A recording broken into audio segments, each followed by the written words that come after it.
بحاول أجهز للبطولة دي. آه عشان كان الهدف قبليها كان البارالمبياد، بس ما حصلش توفيق ساعتها.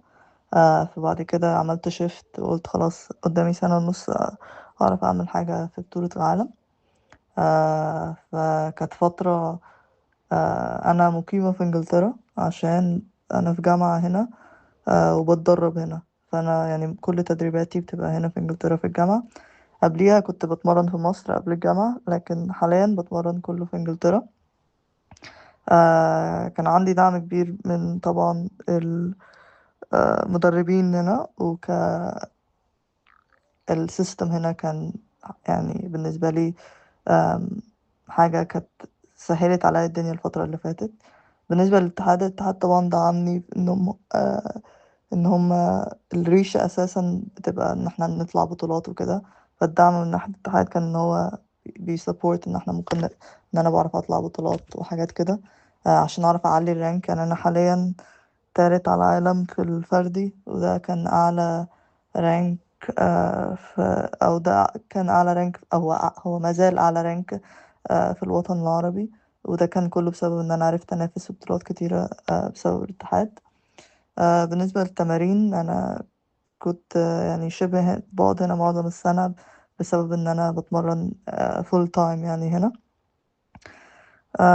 واللعب مع واحدة من أمريكا، طبعا الموضوع صعب إن احنا ما بنتمرنش مع بعض خالص.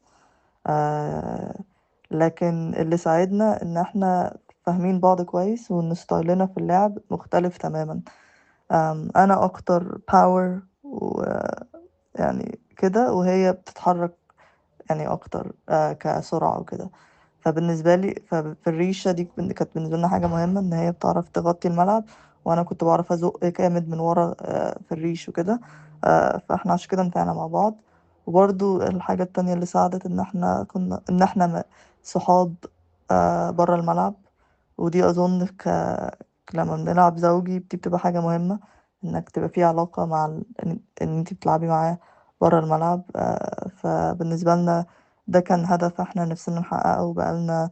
احنا بدأنا نلعب مع بعض من 3 سنين، ده كان هدفنا بقالنا يعني من ساعة ما بدأنا، واحنا قلنا احنا عايزين نجيب ميدالية في بطولة العالم.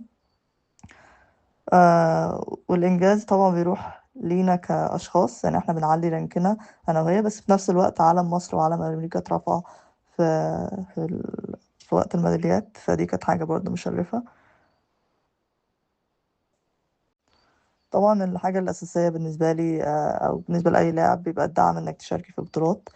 فدي بتبقى الحاجة الأساسية بالنسبة لي، والاتحاد الحمد لله كان متعاون معايا جدا الفترة اللي فاتت. والاستعدادات لبارالمبياد 2028 هتبتدي من دلوقتي.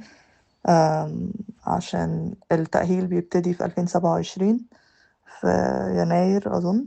آم، ف أو يعني يناير، ما بين يناير ومارس التأهيل هيبتدي في 2027. لسه ال official announcement ما طلعتش، بس أول ما تطلع هيكون كلها بطولات، حوالي 6 7 8 بطولات في السنة. فالاستعداد بيبتدي من دلوقتي، والحمد لله عملت مع المدربين بتوعي هنا، عملت نظام تدريبي للفترة اللي جاية كويس.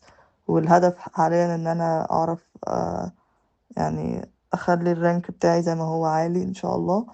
فده هيجي عن طريقة ان انا يعني اعرف انافس في بطولات كتيرة.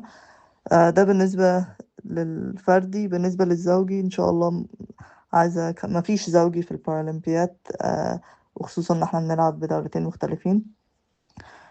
بس عايزة اكمل معاها ان احنا ان شاء الله بطولة العالم برضو كمان سنتين اللي جاية، ان احنا نعرف نحقق حاجة كويسة فيها، نجيب ميدالية كمان ان شاء الله. وان شاء الله في الفردي في البارالمبياد اعرف ان انا ان شاء الله احاول اتأهل.